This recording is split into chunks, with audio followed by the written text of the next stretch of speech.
इतनी गर्मी का क्या मतलब है? कहीं पर भी जाएगी तो इतनी गर्मी तो रहेगी। नहीं, ऐसा नहीं है। ऐसे गर्म मौसम में ना किसी नदी के किनारे में रहने में मजा है। वहाँ देखना कि कितनी ठंडी हवा चल रही होगी, सामने ठंडी ठंडी नदी बह रही होगी, कितना औसम वेदर होता है। मतलब तेरी गाड़ी घूम फिर कर आनी है नदी के पास ही ना।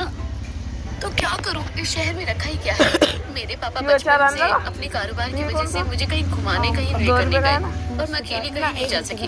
तुम लोग के साथ ट्रिप प्लान करो तो आखिरी 1 घंटे में ट्रिप कैंसिल हो जाती है। और मुझे 2 रुपए ऐसे तुझे नदी से इतना प्यार क्यों है? तू क्यों चाहती है कि तू नदी के किनारे रहे? मुझे यूट्यूब पर वीडियो बननी है, है। पर इस शहर में ना 3 ही चीजें हैं, सुविधा, परेशानी और पोल्यूशन। और इस पोल्यूशन की वजह से ये जो गर्मी बढ़ी है ना, ये नदी किनारे नहीं होती है, वहीं अलग ही मौसम होता है। इसलिए मुझे नदियाँ बहुत पसंद है। खैर छोड़ो, अब मुझे बहुत देर हो रही है, मुझे घर जाना है। सेजल अपनी सहेलियों के साथ कॉफी कैफे से निकलती है और सभी अपने घर चली जाती है।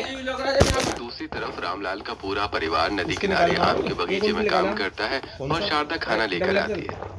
राघव, राहुल, चलो तुम दोनों का नहाना हो गया तो नदी से निकलो, खाना खा लो। पापा, हमारा नहाना हो गया, आप भी जल्दी से हाथ पाँव धो लीजिए, फिर नदी किनारे बैठकर खाना खाएंगे। राघव और राहुल नहाकर नदी से बाहर निकलते हैं और रामलाल हाथ मुंह धोकर पूरे परिवार के साथ बैठता है। शारदा खाना बनाती है और सभी खाना खाते हैं। वाह माँ, तुम कितना अच्छा खाना बनाती हो। अरे ये बढ़िया इतना अच्छा खाना बनाती है तभी तो मैंने रखा है, वरना मुझ जैसे गबरू जवान पर आज भी गांव की औरतें फिसलती हैं। हाँ हाँ, आए बड़े गबरू जवान, अभी पेड़ पर से आम तोड़ने बोल दो तो कमल लटक जाएगी। शारदा की बात सुनकर पूरा परिवार और आसपास के बैठे गांव के लोग हंसने लगते हैं। सभी खाना खाकर नदी किनारे लेट जाते हैं। शारदा पेड़ का सहारा लेकर प्रीति के साथ बैठती है।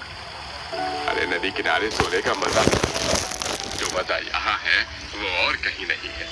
पूरा परिवार नदी किनारे सोता है, तभी मनीष आता है। क्या हुआ चाचा, नदी किनारे आराम कर रहे हैं? आराम करना है तो घर में चले जाइए। अरे बेटा, मेरे पास यही छोटी सी जमीन है जिसमें आम के बगीचे हैं और छोटे से घर में पूरा परिवार आराम से सो नहीं सकता, इसलिए नदी किनारे ही सोते हैं और हमें यही